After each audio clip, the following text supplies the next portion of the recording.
At ito naman tayo nagbabalik sa mundo ng mga halimaw. At sa video nito, ito naman ang ating mga nakalaban.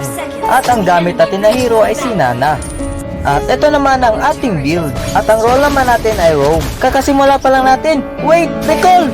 At ang kinuha naman natin sa Roam boots is Dire Hit para pang extra damage. Naglaban kami ni Pakito dito sa XP. Nabigyan niya ako at siya din ay nabigyan. Ang galing! Ang galing! At hindi pa natapos yung aming laban. Binastos niya ako sa tore at ako'y nabigyan. At ako'y patuloy na pag-alagala sa mapa. Noong nakasalamuha ko yung mural ko, pinultihan pero hindi nabigyan. Salamat pala sa item na pinalolipap na na-ensure ang buhay natin. At pagkatapos niyan, ako'y biglang kinidnap sa domain expansion ng Yin. Pero ang di niya alam ay ako pala ay naka-fighter wheel. Patapos na ang kanyang ultimate at siya pa ang nabigyan.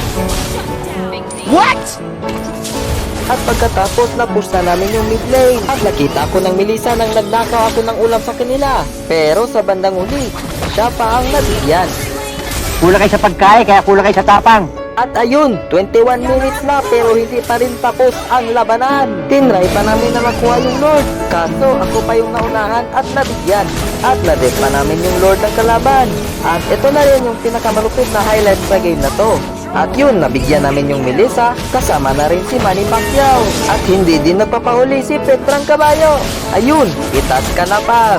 Desperado na kaming manalo at nakuha na namin yung Lord. Kaso ang bilis na wala kasi hindi namin sinamahan. At nung dumating yung last Lord fight, at hindi namin namalay na sumisigwi pala si Manny Pacquiao at dun.